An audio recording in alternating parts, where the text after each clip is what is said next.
Good evening. I wanted to welcome you all to Securing the Bag. Tonight we're going to have a little bit of a conversation, more than anything else. And the conversation is about introducing money, finances, and wealth, especially to our middle schoolers and high schoolers, those preparing for college. And of course, I do believe that if there's adults out there that need some basic insight on finances and economics, tonight would also be a powerful opportunity to gain some insight and some wisdom. I'm excited tonight. We have several special guests tonight. We have Yolanda Ketchup, one of the parents, here tonight to share some insight from a parental point of view. We have Ashley Moore, and you'll find out more about her in just a few minutes. She's going to tell you a little bit about what she do professionally, where she works, and those kind of things. And of course, to my immediate right is Latoya Scott. She's the youth and children's pastor here at Gilead Ministry Center. And so we've got a pretty insightful opportunity prepared for you tonight. And so we're going to get right into it. We're going to start off with a video that kind of states the objective and kind of talks a little bit about shifting mindsets about money and wealth and finances, because that's part of our objective, is begin the conversation at an early age. Sometimes I think in our communities, we don't start talking about finances and money with our children until it's way too late. But we're going to start this conversation at an earlier rate. So there's a quick video from the Breakfast Club that we're going to play, and then we're going to get right into it. All right? Watch this.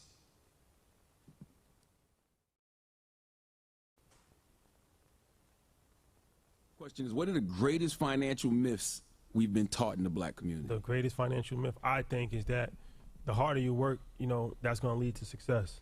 And it's like, shout out to my bro Wall Street Trap. He said something that was so profound to me. It's like, coming from working class environments, we all know people that work 2 jobs. It's pretty common, right? Even 3 jobs, sometimes overnight shifts. And you really think about it, I never met one person that worked 2 jobs that had more money than somebody that worked 1 job. I never met one person that worked 2 jobs that had money. They still broke. And it's like, the reason is because you're trading your time for money, and that's not really how to get money. You got to have your money work for you. And that's really the greatest myth I think that we've been taught, is like, money doesn't grow on trees. You got to work hard. But that's it. It's really crazy, because it's like, nah, not really. Your money has to work hard for you, because the harder you work for money, you're just going to burn yourself out, and you're still going to be broke at the end of the day. So like, I had a friend of mine, I'll never forget, and he was like, this was like 10 years ago, and he's older than me, but he was like probably 30 at the time, and he was like, I wish I would have been a firefighter. And no disrespect, I love firefighters, or we come from blue class working environments. But the point is, I'm like, why you want to be a firefighter? Like, it's a dangerous job. He's like, just do a quick 30 years, you get your pension and you retire. And I'm thinking to myself, like, quick 30, that's your life. Like, you know what I'm saying? But that's how we taught, like, just work a job just to get a pension. But it's like, it's so crazy, because it's like, if you put $6,000 into a Roth IRA for your child at 14 years old, right? And let's say it grows 12%. By the time they're 60 at retirement, there'll be $1.1 million in it. So you could literally make your child a millionaire with $6,000. And now people is literally trading their whole life to get a pension, to retire. You could set your child up for $6,000 when they're 14, have 1.1 million. Like, don't even worry about your retirement. It's already there. Focus on what you want to do in life. How many of us gave up our whole dreams, our whole life to have a pension, to have some security, and we still don't have security? So for me, that's the greatest myth. I think mine's the same along those lines. It was like every, especially from a West Indian standpoint, my parents are Jamaican. It was like, save your money, save your money, save your money. Put it in the bank, save your money. Until you grow and realize, like, the people that you're telling us to save the money with aren't doing that at all. They invest in your money. They invest in your money, right? So if you ever try to go to the bank and say, hey, I need 20,000, they're gonna tell you, hey, you got to give us a 2-day warning. We need to know that you're coming to get that type of capital. And it was like, wait, if I have 20,000 in my account, why can't I get it out? It's because they're using the money to invest, right? They're making interest on it, and you're making nothing on it. And so when you start thinking about that, it's like, that can't be the route. So it's along those same lines. Invest your money. And Fernando said that to us too. He's probably the first person I had heard say it. I treat every dollar like a worker. If I had to work for you, now you have to go work for me. And so he's like, look, I don't want to be cash rich. I have to have every dollar working. We need to make money every day. And so when you start getting that mindset, like I said earlier, it changes the game for you. Question is, what are the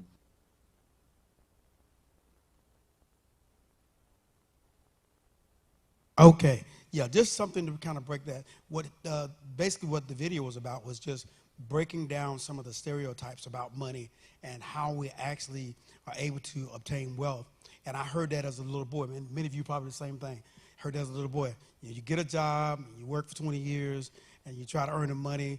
And a lot of people that you know to this day are still working one, some got 2 jobs. I heard somebody tell me the other day, man, I got 3 jobs. I'm like, you're killing yourself. And so there were songs that came up back in the days, work hard for the money. I remember all those things. But when you really begin to think about it, I think we have to teach our children at an early age how important it is not only to work, but to begin to prepare themselves for allowing money to work for them. So we're going to get ready to open up. We're going to do an icebreaker. We're going to do a quick icebreaker real quickly. Then we're going to have a quick spotlight. We want to spotlight one young lady from the Brunswick area that's actually already has her own business, and she's only 12 years old. So we're going to hear from her. And then we're going to get into some actual money ideas, some concepts, and I'm going to go to the experts in order to get that. So right now I'm going to turn it over to Latoya Scott real quickly, and we're going to have a quick icebreaker. Hey everyone, thank you for joining. So we're going to do this quick icebreaker so you can participate in the comments. We have some young people here in the studio with us that is also going to participate. So I encourage you, just put it in the comments. We'll get to it. We'll see it. And we just got a quick question. All right. So to everyone, what is the difference between being rich and being wealthy? What is the difference between being rich and being wealthy? All right, I think we got some youth in the audience that's going to go ahead and help us out. And those of you who are listening, watching on Instagram, Facebook, go ahead and put those your answers in the comments. All right, who's first? Go ahead, Corey.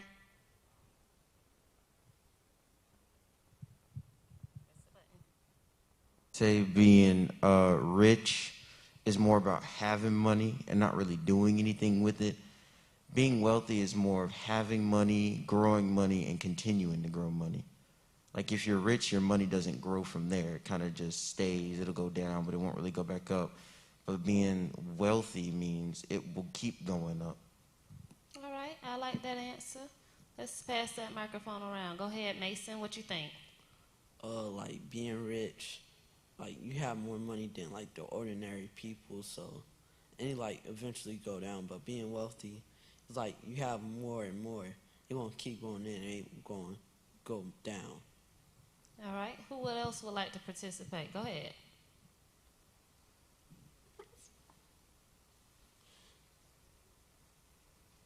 Whatever you think.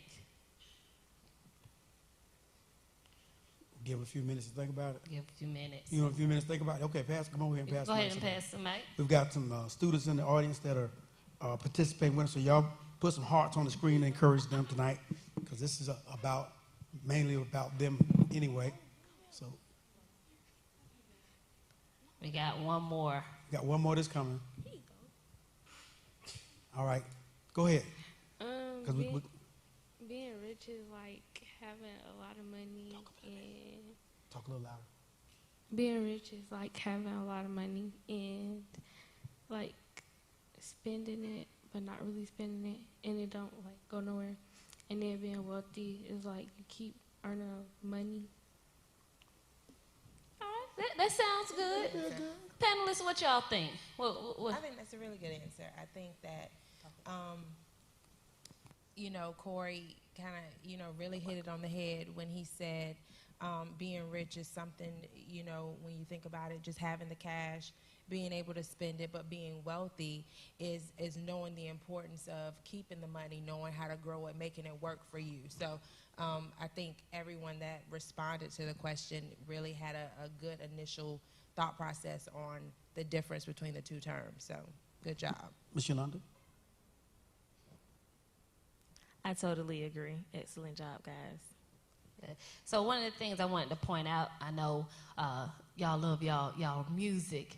So to me, when I look at Jay-Z and Lil Baby, a Lil Uzi Vert, that's what it is? That's his name?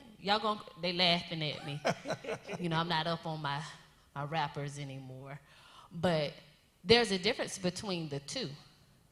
One is a billionaire, while the others are millionaires. One invests daily into organizations to be wealthy, and doesn't flaunt his wealth. I know we've seen pictures of Jay-Z sometimes in just shorts and a t-shirt shirt, and you don't know, if you didn't know him, you'll just think that's just an average, regular guy. And then you have your rappers that's millionaires or thousandaires for some of them, and they're gonna be blinged out. Yeah. You know, having everything being blinged out, looking like money doesn't necessarily mean you have money. You may look rich, but are you really wealthy? That's good. All right, so that's some of those symbols of success, you know. I think, you know, and we're gonna get into this conversation in a minute. I'm gonna open up the floor to Miss Ashley Moore in a minute. But you know, one of the things that I thought about, even a boy growing up right here in Brunswick, you would often see what I call those symbols of success. You know, people just felt like if I can just get this car, you know, it makes everybody think I'm doing well. You know, so you got, you know, this particular car. You know, back then it was Cadillacs. Everybody wanted a Cadillac. Everybody wanted Deuce and a quarter. What, you know, Cadillac DeVille? Yeah, you know, everybody wanted a Cadillac, and it was like a symbol that you done somehow made it. You know, and even to this day, I think we still use cars and certain things as symbols of success. And I tell people all the time now, you know, knowing what I know now at age 60, you know, I probably would have actually never bought a car brand new, because if you buy houses versus cars, then you have sustainable wealth that keeps going from one generation to the next. So I think it really is it's a mindset, and once we begin to implement that mindset among the younger generations, I think we'll see them be able to prosper and do some of the things at an earlier age than what we've been able to find out. All right? So let's do this real quickly. We got one young lady here. Her name is Kiara Frederick. She's 13 years old. She's going to come to the stage real quick, and she's going to tell you a little bit about her business, and she's going to give you some contact information, how to get a hold of her. But one of the reasons why we want to just spotlight her tonight, because I think it's a very noble thing to be a teenager and already engaged in her own business. So she's coming to the stage tonight. She's going to go right over here by her mom, and she's going to borrow her mom's mic, and she's going to share a little bit about her business. Tori, you're going to read her some information about her real quickly, and then we're going to let her share a little bit about her business. All right, we have Kiara Fredericks. She is the owner of Keyslips. She's 13 years old, and she attends Needwood Middle School. She's a warrior. And she's in the 7th grade, and she's a straight A student. All right, yay! Yay. She was inspired to start making lip gloss.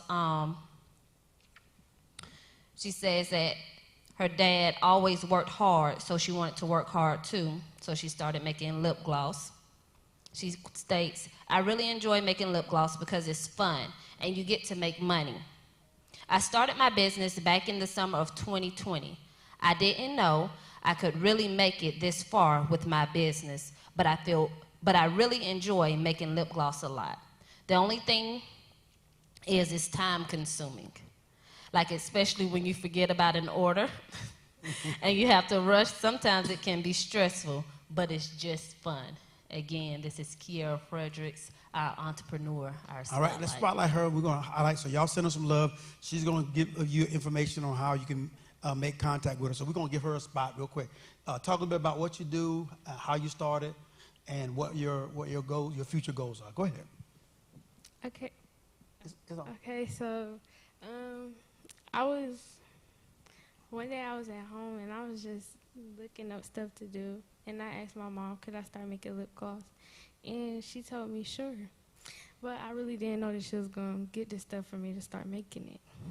So once I started making it, people kept asking me, "Oh, you sell lip gloss?" And I was like, "Yeah." And I just made money from that. And my mom started an Instagram page for people to, like, order some. What's that Instagram page? What's your Instagram page? Keyslips. Can you spell it for the people? And if I get somebody to type it in the comments so they can keep it.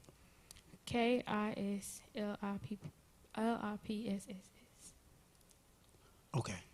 All right. Well, y'all make sure y'all go follow her and purchase as well. You got some of your products you can show? Let's see what kind of products. Let's see what we got. You got flavors? Yes, I do. All right. She says she has flavors. What flavors you got? You got strawberry? Yes, I have strawberry, watermelon, pineapple. I got peppermint, strawberry kiwi, and a lot of other flavors. So that was strawberry, watermelon, peppermint, strawberry, kiwi, pineapple. What else? You got a theme song? Do you do My Lip Gloss is Poppin'? My lip gloss is cool. No? We're going to have to get you a theme song on your page or something. Yeah, something to kind of jazz it up a little bit. All right. Anything else you want to say before we get ready to move? You good? All right. All right, we're excited. You did a great job. We're excited. Mom, how you feel about your daughter's business? I'm very proud of her. I'm glad that she stuck with it after she's like, Mom, can I do this? And I'm like, we'll see. But you have to promote yourself. And she's been doing really well with that. Good deal. And I know she appreciates your support. She does. She does. All right. All right. Now, let's get ready. We're going to get ready to kind of just flow through some questions. And, of course, our resident expert tonight is Ashley Moore. And I'm going to allow her to kind of give you a little bit about her background real quickly. And then she's going to help us kind of go through and answer kind of a question and answer. We're going to create a conversation here about money and wealth and all those sort of things. So I'm going to do this at this time. I'm going to have Ashley go ahead and just share a little bit about how she got to where she's sitting right now. And then we'll start answering some of these questions for you. Ashley? All right, so thank you, Pastor. So my name is Ashley Mack Moore. I'm from Brunswick. So I know a lot of people here, but I've been in the financial services industry for the past 20 years. That's good stuff. And recently, formally, branch manager for Wells Fargo Bank. I'm now into mortgages, but I love helping people when it comes to their finances, budgeting, credit.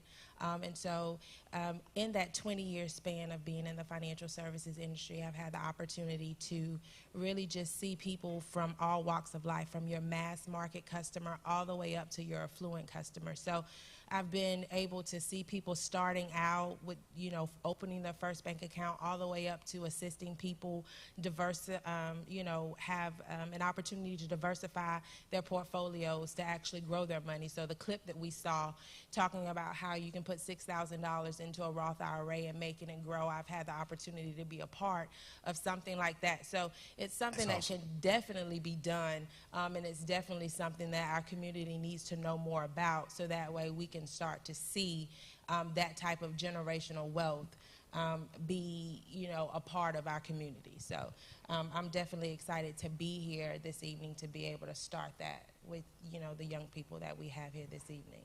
I think it's important because I think one of the things that we don't often see is exactly what you just said, that generational wealth. Yes. Wealth that goes from one generation to the next. I often say, God intended for us, our families, to be dynasties. A continuation of power and rulership and authority, and it starts with wealth.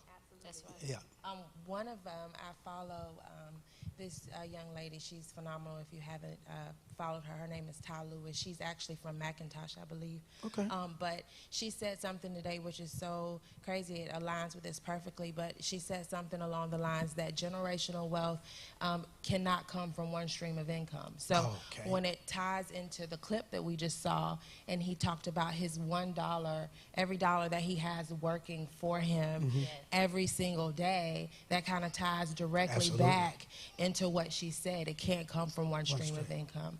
And so as we make our paychecks and we have them work for us, all of those dollars can continue to work for us in other ways depending on what we do with it. Are we investing in 401ks? Are we taking advantage of, the matching that our employers provide for us? That's good stuff. All of those things can help build, portfolios, and, real estate is another option. Life insurance is another option in terms of helping have streams of income, helping leave, inheritances for our children and our children's children and all of those things. So that's pretty good. So we're going to bring it down to our kids, and let's see how can they get to that point that you're talking about.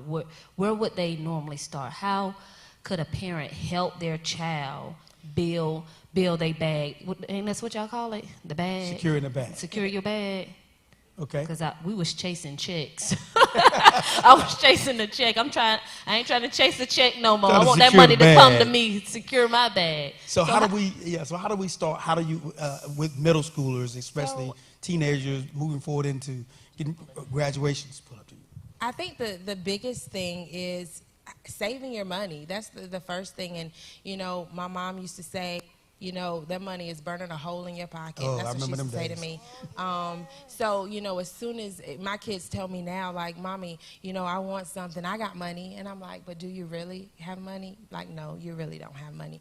But I think that's the biggest thing. So one of the things that I will always, you know, talk to my parents about when they would come into the bank is, what are you setting up for your children? How are you allowing your children to come in and watch you make deposits? Do they watch you pay bills? Do they know the value of $1? And do they know what that means? You know, they see a swipe now. Yeah. Right. So they don't understand, you know, they don't understand that concept. So I definitely think starting, once you become a teenager, starting a savings account, or even more so, a teen checking account. There's a lot of... So with that, what age would you... You know, teen checking accounts start is from a checking perspective, that starts anywhere from 12 to 13 years old. Oh, okay. Savings answers that account- question. Yeah. Savings accounts can start anywhere from 5 years old. You know, we as parents and family members, we, you know, typically instead of buying toys now, people just give their, you know, children, nieces, nephews, godchildren, we give them money. Right. And so, you know, even at a very young age, we can start to show them the importance of savings, even at 5. If we start them a savings account, hey, if grandma sent you a check for $50, let me show you how you keep 25 of that and you put the other 25 in the savings account. So that way, as they get old and they get their first paycheck, it won't be foreign to them at all to save that. I got my very first job at McDonald's, and it was very foreign to me for my dad to say, give me a check, give me 10%, and I was like, that's my money. Yeah. Because when I started at Dairy Queen and I got that first check, I blew a hole in it. Saved what? Do you know I want these pants, these shoes, or whatever it was that I was wanting. Right. So, you know, that was a concept that I learned later on, like, oh, I gotta save this money for later. So I think just instilling those habits and you know, once they start to see that it's normal and you create that normalcy for them, you know, I kind of compare it to something as simple as there's many ways to do a lot of different things, but as we all grew up in our homes doing the very same thing but doing it differently, we had the same outcome. Whatever you want your child's final outcome to be, start that habit now. Okay. You know, and so it's never too early to start that. Culture. Absolutely. Yeah. Yeah. I like that. You start that habit now. Yeah. And I think that that's what has to happen when it comes to money, because money, how we deal with money is kind of learned, and then it becomes habitual, and then it goes from one generation to the next. When you was talking about the first jobs and whatnot, I'll never forget I had my first job. I worked down at the car wash down on Norwood Street. And at that time, I was really into clothes. And so got my little bit of money, and I wanted to go buy this and buy that. And Mom said, no. You don't take all your money and buy, you know, the clothes. You know, she said, you can put them, back then, you know, layaway was really big. She said, you put them clothes on layaway and you buy. And so it sparked me, and I didn't realize, but even then, Mom was kind of teaching me some money principles. Don't go spend it all at one time. You know, slowly it came back to me as you were talking. So I think that's really important. So you're saying that it's best to go ahead and start at like 5. I mean, when you think it's never too young to start a savings account for a child. Okay. Never.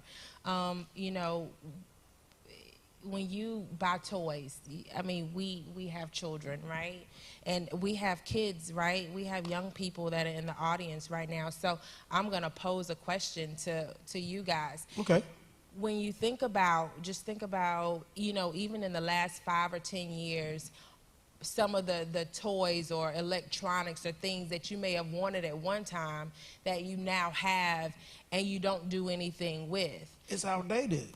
you can't do anything Yeah. with it, but people have bought you those things because you wanted it at that time. But if we take a look at some of the price tags on that, what could we have done if we had put half of that money That's right. aside for them? So I don't think it's ever too young to start saving for a child. You know, even when they're first born, you can start a savings account. Right, you and, know, and I think, you know, kids start learning it. Hold on, where's my teacher? What age is that developmental age that they really start understanding the information that's being taught to them when they're processing? Around like 2-ish. I Okay. mean, I know once we get into, like right now I teach first grade, and we're talking about dimes and pennies, you know, trying to give them an understand of value of money. So, Wow. So they're teaching it in the schools. It's So the we need to second teach grade? it in the home and you know, reinforce what they're being See, I taught. didn't But know we they need to was be the always first teaching- teachers. Yeah, okay. yeah, Yeah. I will, yes, parents are the first teachers. So pretty much what you instill, we just build on. Yeah. Okay. So I think it's important that we also talk to the parents and say, Right. hey, you know, if you hadn't already started some of these things, let's start. Let's go ahead and get out there and let's start some savings accounts for our young people. Let's start some checking accounts for our young people. And then also, I was reading something from, I think it was Edward Jones, where in there somehow they can start, you can actually put money aside in a mutual fund for them. Yes, so dependent upon, you know, state plans, there's 529 college plans that you can put aside. okay. Maybe that's money what he was for, talking about. and in turn, it can grow. You know, that's kind of one of the things that he talked about, not necessarily a Roth IRA per se, but just different things that will grow, and the interest is deferred in that. And then it allows money to be saved for children and have funds available for college, which can kind of help, you know, stave away student loan debt, which is a whole, Ooh, That's a tell me whole- about it. I'm ready for them to That's a sign whole the nother bill. broadcast right there. Pass it. a whole nother. Okay, that's a whole nother, yeah. That's a whole nother story right there. So we talked a bit about when do we actually start trying to secure that bag, and we're saying now that we can actually start the mindset as early as 2, 3, 4, and 5. Yeah. You know, because the things that they see and they become interacting in, and they remember those things. And you know, I can remember even as a little boy, you know, probably 4 or 5 years old, watching my mom and dad and how they actually took care of the bills and the things in the house. My dad worked at Brunswick Pulp and Paper, and he got paid every Thursday. So every Thursday when he got paid, he would sign the check and put it under the alarm clock. That's old school. And that's the last time. That's the last time he would actually deal with that money. Once he took care of the working and put that money under the alarm clock, Mama took it from there. Mama paid the bill. Mama put the money in savings and so forth. That was their system, you know. And so that system worked well for them. They were able to save and so forth. And so I think that it's all about beginning at an early age, starting their mindset in a system. Yeah. Because they're like little sponges, so anything you give them, they're like my 1-year-old. Right now we're teaching her numbers, and she'll get it. I mean, it's just how you train them. So if we go ahead and start getting this kind of a message out at an early age, then we can begin to see the systems begin to taking place and moving forward. So how do you, I mean, what's the best way to talk budgeting without using that word when it comes to our young people? Some people call it, they call them savings plans now. Okay. You know, they, you know, kind of shy away from the word budget. Some people call them savings plans. You know, it's really just, it's all about a mindset. You know, honestly, it's about what's important. Some people think about budgets and they think it's restrictive, but you can include in your budget whatever you want in your budget.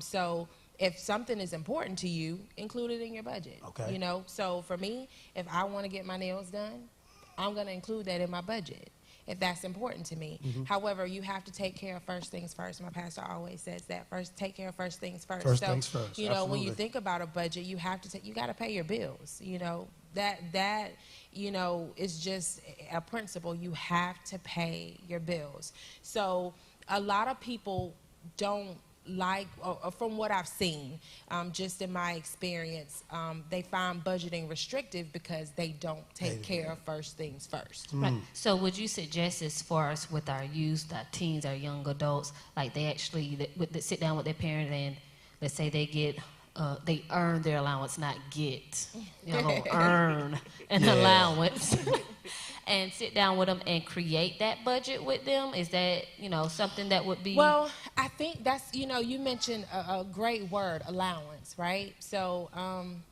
Okay. I wasn't very fortunate to get an allowance.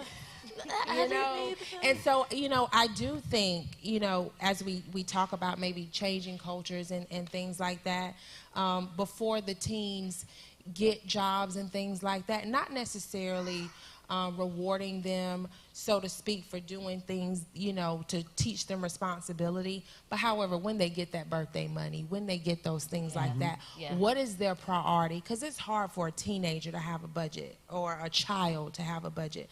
However, I believe that once you have a teenager that gets a job and they start to create expenses for themselves, because that tends to happen, then you set aside, okay, let's talk about what those priorities are, so you get a job and now you have a car. And so now, mom will take care of the maintenance of the car, but you pay the car insurance and the gas. So let's talk about what that budget will look like. That's good. I think it's about meetings, even with couples. One of the things that I find is you have to have a meeting of the minds, if you will. So I know one couple that they meet every Sunday. It is a business meeting. Wow. They meet every Sunday, and they talk about, okay, how was the following week? Okay. What do we have coming up? That's won't work well for me. But again, and the one thing about budgeting is if you go online and you read about budgeting or you follow different groups about budgeting, you can get overwhelmed because everybody has their own system. And so my biggest thing that I would suggest to anyone is to do what works best for you, because it's about you. So the same way that we talked about making sure that your budget, whatever you want to put in your budget is what's for you, make it work for you. So, but I would say, getting back to the original question, is to sit down with the team, whether it be once a month, whether it be every time they get their paycheck. Okay, let's talk about your budget for this particular paycheck. Right. What do we have to pay? Let's talk about the priorities first. And then, go from there. That's going to give them a structure to say, okay, when I get paid, let me look at what I have to take care of first, and then see what I have left over. And then include savings, paying themselves first. Absolutely. Let's make sure that we pay ourselves first. Yes. I saw one of the comments that we're talking about, talk a little bit about how budgeting, there's a myth that budgeting restricts when it really doesn't. Talk about that for just a second. So budgeting allows for you to have the life that you want to have. That's right. That financial freedom, yeah. Exactly. So if you want to go on vacation, then put that in your budget. Yeah. Determine how much your vacation is going to cost. Divide that out by the number of months that you have till it's vacation time, and then include that in your budget. If you want to buy a new car, if you want a pair of shoes, whatever that may look like, because what we end up doing, and that's how we get into debt, because we buy things that we can't afford. Right. And then it spirals out of control. We have good intentions. Yeah. My dad used to do this crazy thing, and I never understood it until I got older. He would say, my dad is almost 80, and he would have me write checks for him, so I still do that. And he would say, write this bill for me to pay this credit card payment. And I'm like, but you hadn't charged it yet. And he would say, I know, I'm going to charge it tomorrow. But he would pay the bill beforehand, and then because he was like, I'm not paying interest. Right. And and so, but again, he wanted to make sure that whatever he charged, he knew he had the money to pay for it. And so that is the mindset that you have to have. Whatever you borrow, because that's what credit is just borrowing, someone else's money to pay for something that you want. Make sure that you have the ability to repay it. That's right. That's right. So when y'all borrow y'all parents' money, y'all pay them back. Pay us back. We want interest plus some. Okay. I think that's amazing because, it's interesting because, you said something earlier about, well, you know, if you spend more than you're bringing in, of course, at some point you're going to have a deficit. Deficit, that's right. And then, of course, let's talk a little bit about the result of that deficit, Oh, bad Lord. credit, and those kind. Let's talk a little bit about Stress. those.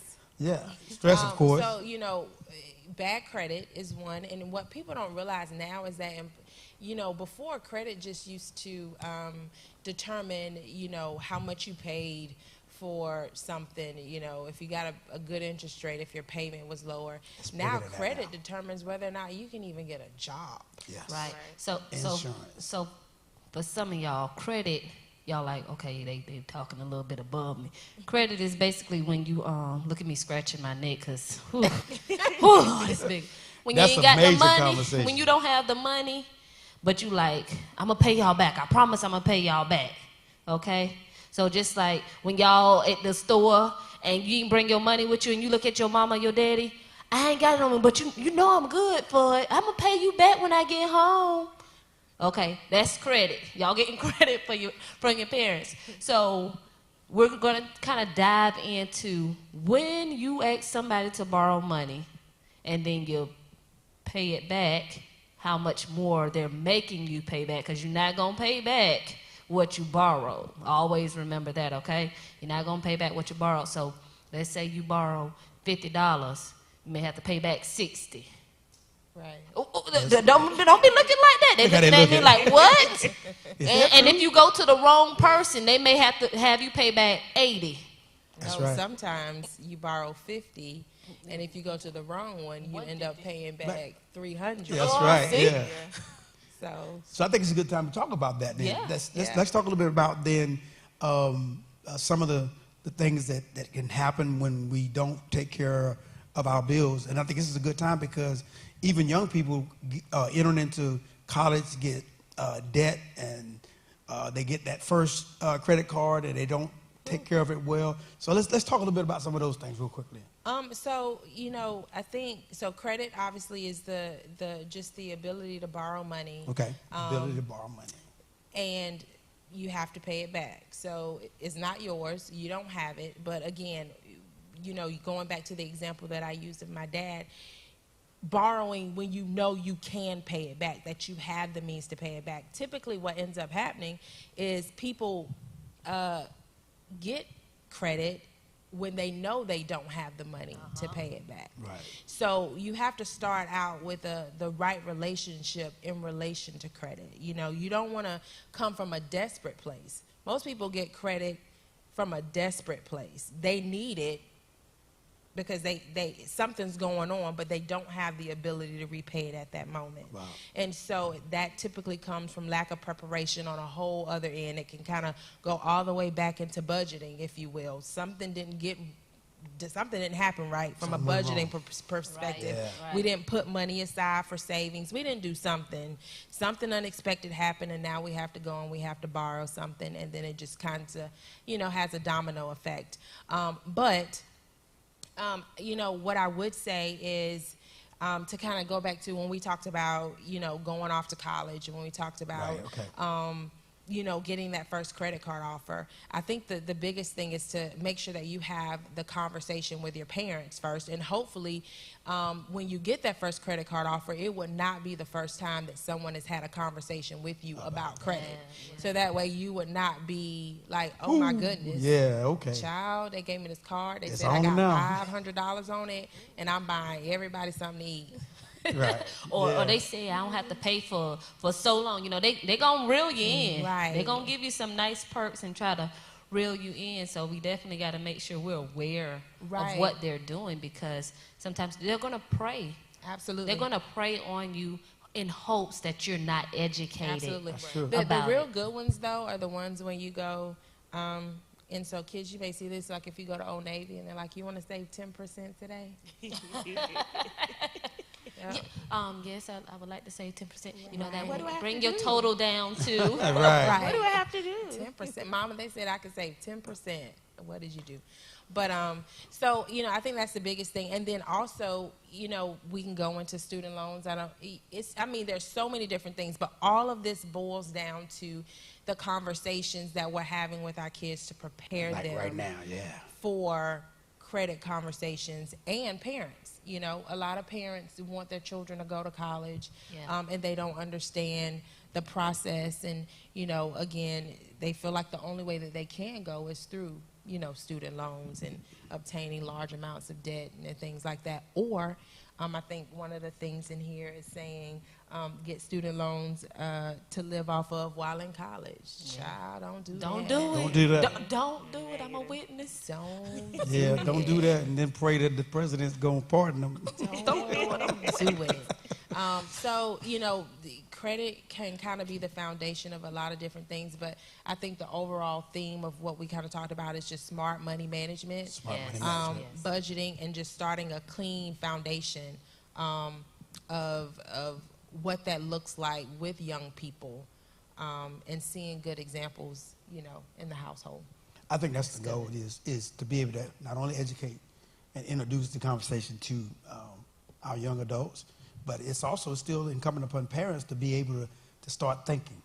And parents shouldn't be ashamed or embarrassed for things that they don't know. That's right. I think a lot of that too comes into play when we would come in the bank. There were just things that people just don't know and don't understand, and so it's a good thing to learn together with children, and you know, make it fun and things like that, and hopefully it could be something that, you know, not only we start in our communities, but you know, can go back in schools and high school like that. and all Absolutely. of that stuff. So I like that. I know I have some friends of mine that their children are actually teaching them. And it's this generation. They're so thirsty They're very for this information. You know, they don't want to be like their parents or their grandparents, and because they've seen the struggle. So now their mind is just hungry for how can I not just survive, but how can I thrive? Sure. How can I Without thrive in that life? quote 9 to 5. Yeah. Yeah, yeah. So, but I think the kicker to all of it is starting early. Yes. And you know, because when I heard one of you talk, say something about being careful about these cards. You pay $50, and you know, because there's somebody out there that'll lend you money regardless of what your credit score is. absolutely. You know, if you got a 200 credit score, there's somebody that'll lend you some money, but you're gonna pay a dear price for it. Absolutely. You know, so there's what we call predatory lenders. Absolutely. Talk about them for a minute. And how do we need to avoid them? So, when you get it, if you ever get a check in the mail that says, just sign the back, like you got a loan, this is the loan amount here, this is a check, sign the back, and you take it to the bank, just don't do it. Like, I just don't do it. I cannot tell you the amount of times that we've had conversations with customers and said, do you understand that you're borrowing $3,500 and you're getting ready to pay $235 a month back for the next 36 months Oh, God. for $3,500? Do the math, yes. Yeah. And you know, as soon as you turn 18, to some of y'all, as soon as that birthday hit in that mail, probably before, Probably before. probably about 17 and a half, they're going to start sending it in the mail. You're pre-approved. You're pre-approved. Pre-approved. Yeah. Pre-approved. And pre-approved also does not necessarily mean it's approved. It's approved. Right. You might be pre-qualified, you know, and pre-qualified just means that you fit certain criteria. You know, you've lived at your address a certain amount of time. If you've worked, you know, a lot of things are public, you know, knowledge, so they can Right. pull from a public database, and if you fit certain criteria, then you're pre-qualified based on certain things. So that's their way of getting you to apply. And then a lot of people don't realize this, that at some point, credit bureaus can also sell some of your information. You get, you know, stuff from other people. I mean, it's just a whole big It's a thing. whirlwind, guys. It really is. It can be That's what kind it of boils down overwhelming. But while you was talking about that, something hit my heart. I want to kind of pull this out a little bit. So let's talk a little bit, maybe for some young people who may not have started off the right way. If you've got a college student that's listening that's kind of already has slipped into some bad credit situations, or a parent who sitting there thinking, you know what, you know, my situation is is kind of, upside down right now. For those people who have already found themselves in some bad credit situations, they've got more debt than they do income coming in. So how do we know what it looks like to be in it, but how do you get out of it? So, that depends on the person's specific situation. What I would say is, if you're in a situation to where you don't feel like there's a way to come out, the first thing is, because typically what someone will do is, if they don't feel like there's a way out, they just will stop. Right. They won't pay. They'll just let hide things from get people, worse. yeah. Right. But Tell the them I first ain't thing is to really just say, okay, like, where am I? Like, let's take a look. Let's write everything down. I'm a big writer. Okay. So I like to see things. I will write everything down and say, okay, where can I pay? But the biggest advice that I would give to someone who may be sitting at home, who may be in that situation or getting ready to become in that situation, is to reach out first. Call them. Say, this is what's going on. What options do I have? Yeah. There are so many different, especially from a housing perspective, there's so many different things that are available for people that can help, especially to keeping homes, things like that, credit cards. They may be able to, pause your payment or something like that, car payments. They may be able to put your, payment on the back of your loan. They call those, modifications? Modifications, things like that. So before you just stop, call to see what your options are, but you have to see what the picture looks like first before you can just say there's no hope. So that would be my suggestion, is to stop, write everything down, take a look at the overall picture, and then just take it one step at a time. Go line by line to say, okay, what do I need to get done? And then create a savings plan, create a spending plan, create a budget, and then just go from there. You hear from time to time, and I know we are focused as young people, but there's just some few things that's kind of going through my mind while we're talking. So you hear people from time to time say, well, things got real difficult, and then so I went and did chapter 13. Chapter 7, chapter 13. Mm-hmm. So let's talk a little bit about that. So is that a good thing, or is that a bad thing, or is that how does that? So what I will say is, people do it all the time. There are laws that protect them, and there's obviously a reason for people to do that. And so I'm not an attorney. I would always tell people, go and consult with a bankruptcy attorney and see what your options are. Okay. Obviously, those things have been put in place for people for specific situations. I've known people to file Chapter 13, file Chapter 7, and they've been able to come out, because things happen. Things happen beyond people's control. And, some people, and let it be known, too, that, you don't have people that have bad credit or who are in a bad situation just because they want to be. Absolutely. Things happen. Life happens, and people can't help it. And so things like that are there to protect people, to help them get a fresh start. And so I would just tell people, if they're in a situation to where it's just way too bad, consult those resources to see what their options are so they can get a fresh start. 'Cause I've heard a lot of debate about, whether you should or whether you shouldn't. Yeah. So. One would say, if your credit's already bad, that's why an attorney will be able to tell you, well, hey, this is what will happen to your credit score if you did this. This is what will happen if you did this. And what's right for this person may not be right for that person. So, so it's not like a cookie cutter. Right. One size don't fit all. Right. Yeah. All right. So it's 8:23. So I think we got some good information. Youth, y'all are enjoying it. Y'all are gaining some knowledge, some wealth. Yeah, it sounds pretty good. All right, while we're going to take a few questions from those who are watching us on Facebook real quickly. So if you got a question that you want to pose, go ahead and put your questions in the comments. I've seen some comments already, but go ahead and put your questions in the comments real quickly, and we'll go ahead and we'll begin to address some of those questions. All right, so if you've got a question and you're watching and you want an opportunity to share a question real quickly, go ahead and put that question in the comments right now, okay? All right, and then so we did have a couple of thoughts here about some of the myths, and I was looking at some of them. one of them said here, the harder you work, the more money you will make. Of course, we've already dealt with that one.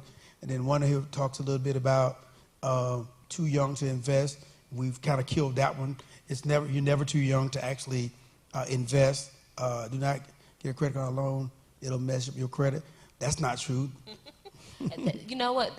All right, so I'm big on Instagram. I know y'all young people like y'all TikTok. I haven't gotten there quite yet. So Instagram, I like Kev on Stage. Okay. Like he's hilarious. So his thing is, he said, how did all black people live in different places but heard the same things growing up? You know, we heard the same thing in the household, had the same type of sheets, the big blue pot. Everybody had that speckled blue and white pot, Yeah. you know, all these things. So when I was writing these down, I said, I wonder, has anybody else, you know, was that something that was told to them down the generation? Oh, don't you get no credit card. You get a credit card, they're going to mess up your credit. Oh, yeah, You know, that was something big, and it was like, That's the myth. how can that? If you mess up manage your it well, credit? it'll actually help your credit, won't it? Absolutely. Yeah. One of the biggest things that we end up telling people right now in the industry that I'm in, when people are trying to increase their credit score to qualify for a mortgage, is to obtain a credit card. And a lot of people, another myth is my credit score will increase if I pay all of my credit off. Well, that's not I'm going to glad you're hitting that. That's good. That's Yes. not going to happen. So your credit score is going to is based on your credit utilization. So if you've paid all your debt off, then you're not utilizing any credit. So a lender cannot determine how well you will manage the credit that we've, you know, extended to you. So we tell people, you know, get a credit card. You know, if you get a $300 limit, you know, buy a tank of gas, pay it down to $10, and leave it there. That's going to show, you know, that you know how to manage the limit, and that, you know, so it helps with the utilization. Utilization is about 35% of what makes up your credit score. All right, so let's say we got a young person in college. They decided, you know what, I'm going to go ahead and get this credit card. They done sent me this in the mail 10 times. They done sent it to my email. I'm going to go for it. Okay.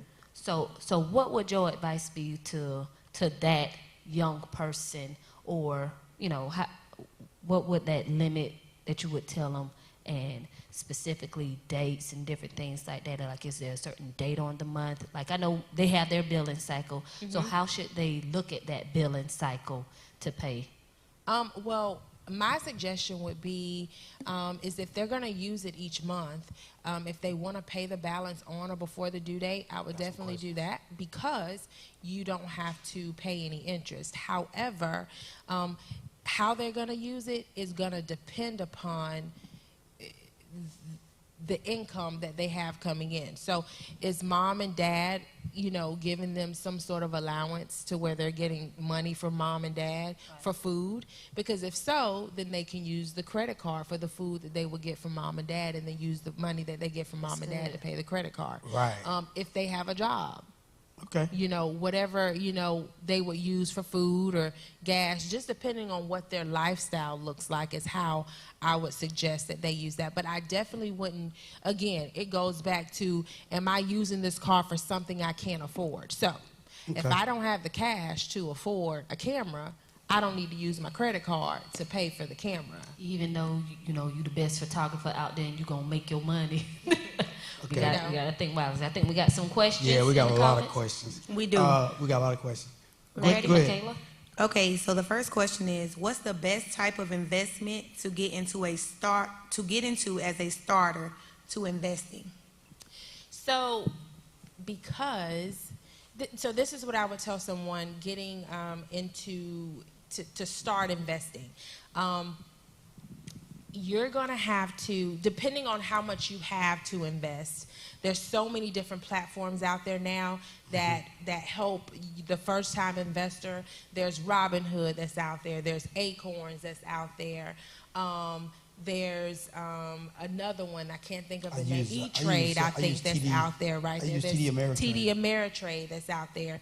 Depending on the amount, you can actually go and if you have a bank, most banks have an investment side that can kind of give you some insight on what your next steps are. But if you're just brand new into it, I like Acorns.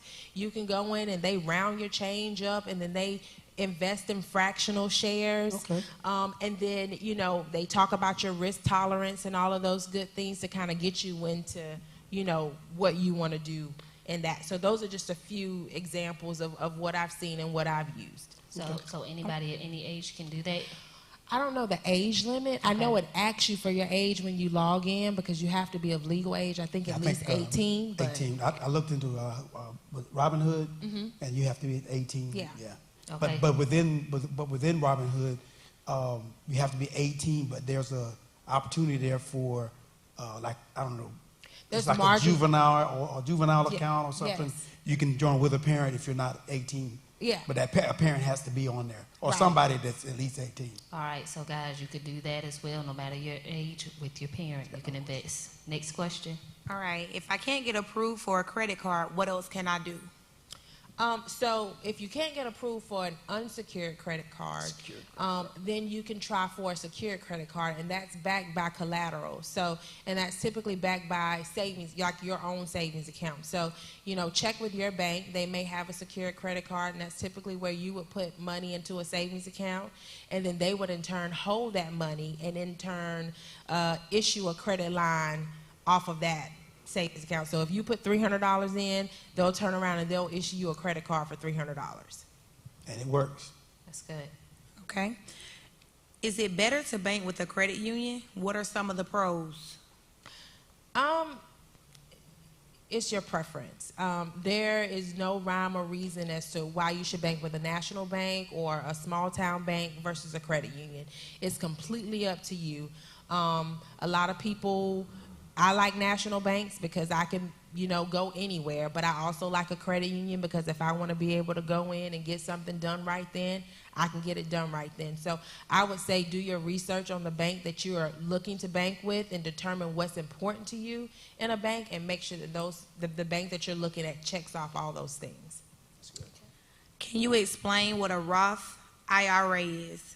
So a Roth IRA is an individual retirement account, and the Roth means after tax. So a regular traditional IRA is a individual retirement account, and the money that goes into that is before taxes. That means that that money has not been taxed yet.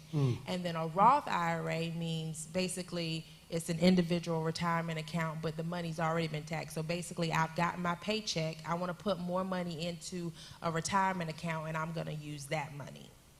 Okay. Last question for right now. How can kids start investing at an early age? So kind of like what we just talked about with the smaller account, like the TD Ameritrade, the Robinhood, joining those accounts with a parent, and that parent just, you know, contributing. Nowadays, people can invest, and they call them fractional shares versus doing a whole share. So you may, like for instance, Zoom, the share may be $400 and some odd for one share. And someone may say, well, I ain't got $400 to do one share, but I may be able to do $50. And so what'll happen is you can say, these are the shares or the stock that I'm interested in, and you can contribute that $50, and they'll do fractional shares where they'll buy a fraction of the share, and you continue to contribute until you end up eventually investing enough to where you start to get whole shares. That's good. That's good. Any other questions? No other questions. Someone asked a question. They said, somebody says, so I guess they were talking about the secured cards. So there are different types of cards. So Yeah, there's absolutely. secured credit cards. And there's unsecured. Unsecured, what else? Well, there's just secured, and then there's unsecured. Okay. So secured is where it's your collateral, and then unsecured is where it's the bank. The bank is just lending you their money.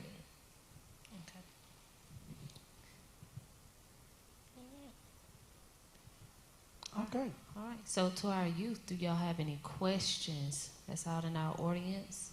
Any young people have questions? Any questions, any comments, anything that you want to state that you've learned? Y'all, they always be quiet on me. They're so quiet. They be so quiet. I'm going to just say that they absorbed all the information that was given to them tonight. So I think, you know, it was great content. I think so. It was very helpful. Yolanda? Not only for What do you our think? youth, but our parents. I really enjoyed it. I think I learned a lot as well. I'm sitting here, yeah, I learned a lot myself. Yes. Asking those questions, I really did. So, Toya? Hey, you know, I'm always learning. I always say I'm never too old. That's it. I'm to all learn. about lifelong learning. So. Yeah, so this is something that I think we all can apply to our lives, no matter what age we are. I think it is something that's applicable. And I think that we'll continue these kinds of conversations about finances and money and investing. And maybe we'll have maybe one night where we talk solely about investing. Because a lot of people are asking those questions. And you mentioned about Robinhood and some of the other ones. There are a lot of them out there that are good for first-time investors because they kind of walk you through and there's one out there, I forgot the name of it right now, where before you actually use real money, they'll let you set up a dummy account. Oh, wow. Yeah, I forgot the name of it. But if you Google it, but they'll let you set up a dummy account, and you can use play money, dummy money, like $10,000 or whatever, and you can do that for about 6 months before you actually invest it. And if I hadn't mentioned it, I'll be able to call it out. But there is another company out there for first-time investors where you can actually use dummy money for a while first. Yeah, so. All right, and if y'all can't do that because somehow, you know, you're still young and your parents may not be on board with you investing yet, use that monopoly money and start figuring out how you will invest. So there's always other ways around it. Okay, I got an answer. It's called MT4. You can look it up. It's called MT4, and it's an opportunity for you to actually set up a fake account, and you can actually play with the stock market and then, like you're investing and using fake money. Just see how you would do. Wow. Yeah, and so that's out there. It's called MT4. Somebody answer that for me. Thank you, Sister Farmer. Appreciate you. But that is out there, and it's available. As I said earlier, I'm using TD Ameritrade, and I'm not really doing any real heavy trading right now because I'm still learning the process, but I'm just having fun right now. That's good. And I'd say, for me, and I'd say this to anyone else, probably the best way to kind of get into the whole stock market thing is just put a little money aside that just in case, you know, you don't do well, it won't, you're not going to break the bank. So budget. So I set a little money aside, and so I'm just playing with it right now, having some fun. But we've made a little bit of money.